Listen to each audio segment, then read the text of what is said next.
your question? That's fine, thank you. Yeah. Thank you. Does that basically means that the West Coast is really the only place you could build a pipeline effectively? Is that? Well, there's no oil. Oh, here we go. Go to this pipe. This is Interprovincial Pipelines, is the name before Enbridge came along. They were sponsored by Esso. Esso had a refinery, still have a refinery here in Edmonton. They also had a refinery in Regina, because there's a lot of oil and gas south of Regina. But it was running out of oil south of Regina there. You know, in North Dakota, the Bakkens and all that was getting depleted.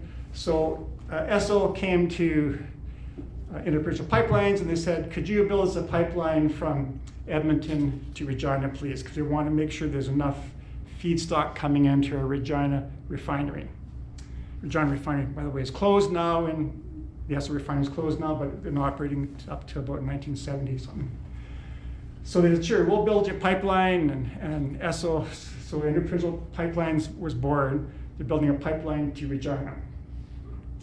Just get going on that here in 1950, and all of a sudden, Canadians started to talk and said, you know, Sarnia is running out of oil in Toronto, and it's feeding a big population base. Could you get that oil all the way to Sarnia? So that Interprovincial Pipelines, or Enbridge, had a great idea. Well, why don't we hit the Great Lakes, put all that oil into barges, and ship it right to Sarnia? So that was the plan. So they started down that path, and you see a little route where they're going to take the barges through the Great Lakes, and they did that for about a year. But you'll notice that they went into Superior, Wisconsin. And Superior, Wisconsin is in the US. They were wanting to go into Thunder Bay, or at that time whatever it was called, Port Arthur, whatever.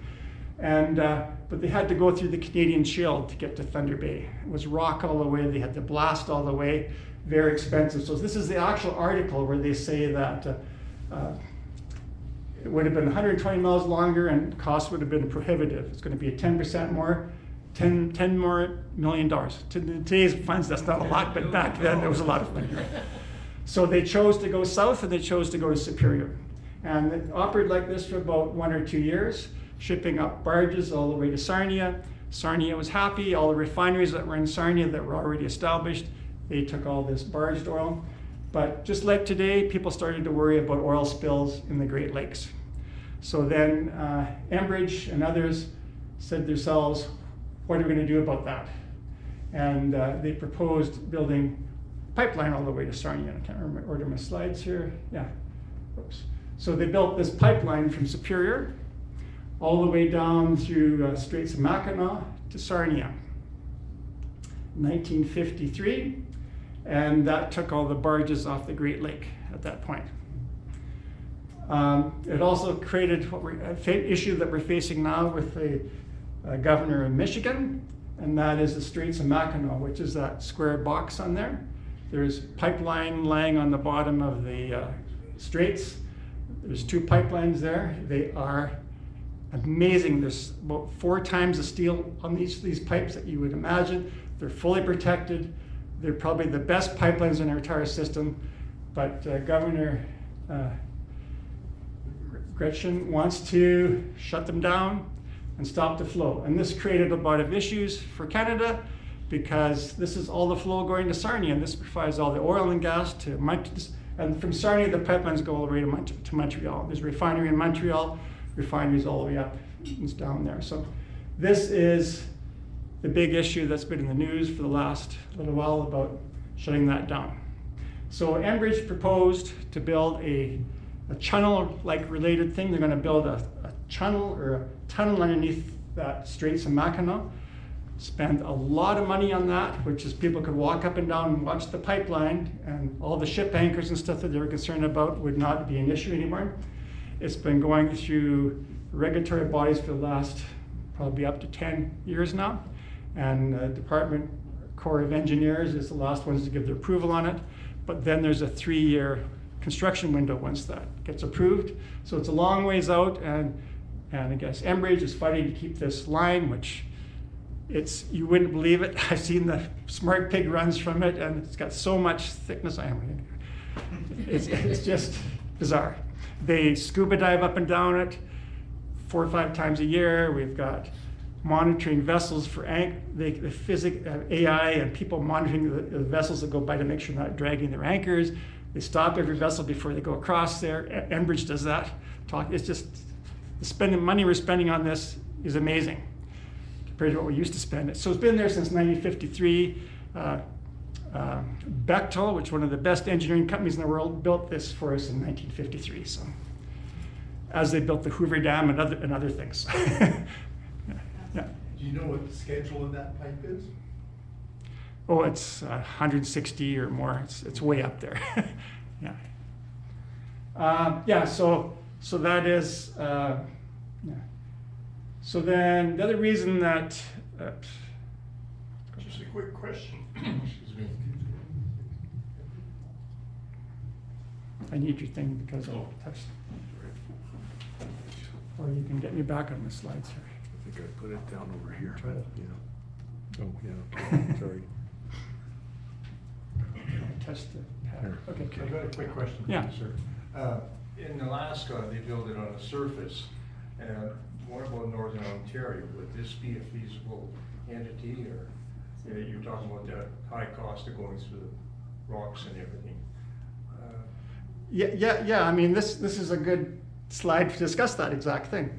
Part of putting it in the ground is out of sight, out of mind, and things in Alaska. I've been to Alaska. I was working on a proposal to build a gas pipeline from Alaska all the way down to for Enbridge, but the Alaskan oil pipeline is amazing technology. It's built on permafrost and discontinuous permafrost. That's the reason it's up in the air. Discontinuous permafrost is some years it's there, some years it isn't. In the summer, it's there in the summer. Some years it's there in the summer, some years it isn't in the summer. So the pipe's just going like this. It's like a roller coaster. So it has to bring it up in the air and get rid of all those issues. It's very expensive. It's probably more expensive than blasting this. The bottom line, absolutely. Very expensive. So here's Trans-Canada East. This is one of the pipelines that was proposed here recently, canceled in 2017. This is when Trans-Canada still owned the Keystone Group, which is the Keystone Pipeline. They had a small oil group that competed against Enbridge Pipelines. This was a sweetheart deal. They came to the public and they said, we want to build this pipeline. So if you looked at you see the colors very well there, but all the way from the Alberta-Saskatchewan border, there's a green line running from all the way there to all the way to just past Ottawa. And what Trans-Canada said at the time, we have we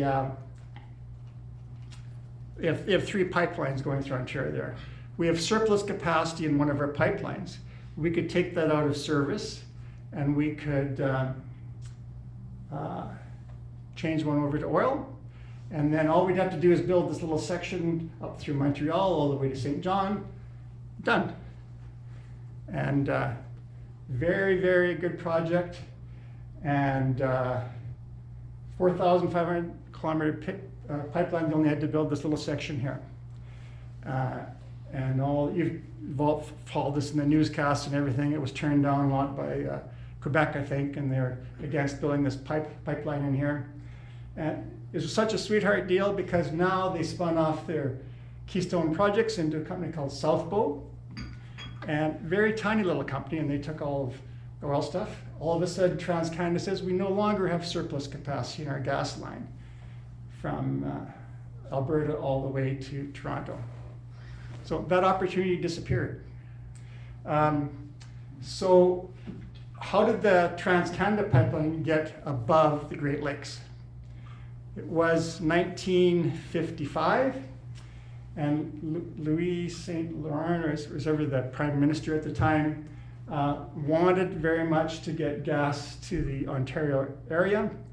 So they approached the consortium, which was Trans-Canada Pipelines, which were trying to get gas from Alberta. They came all the way to Saskatchewan, and they went to Manitoba, and then they said, this is as far as we can go.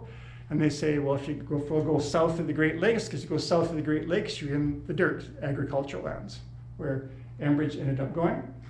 But the government of Canada says, no, we can't have you going through the States. You have to come through Canada. It's all sovereign thing. This is the kind of thing, right?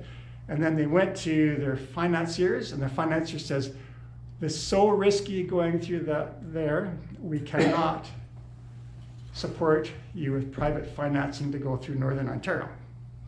So this is all going through the cabinet, the federal cabinet, and everything was going on. And it's called, if you want to look it up on the internet, it's called the Great Pipeline Debate. And what they ended up doing was the government of Canada and the province of Ontario formed a crown corporation. And they said, we will build that section of pipeline for you, Trans-Canada Pipeline, and you lease it back from us. And that took away all the private investors that they had at the time. So that's what happened. The Crown Corporation said, go, and they rammed it through Northern Ontario, and they jackhammered everything. It's quite a feat, cost a lot of money to the Crown Corporation, and they got all their way down to Toronto area and stuff with this pipeline flow. In fact, the pipeline debate was so controversial that they're trying to get it through by the spring of 1956, and the Prime Minister at the time shut it all down. And basically what happened in that, it was just scandal after scandal after scandal, and then John Diefenbaker the Liberal government left, and John Diefenbaker got elected right after that. So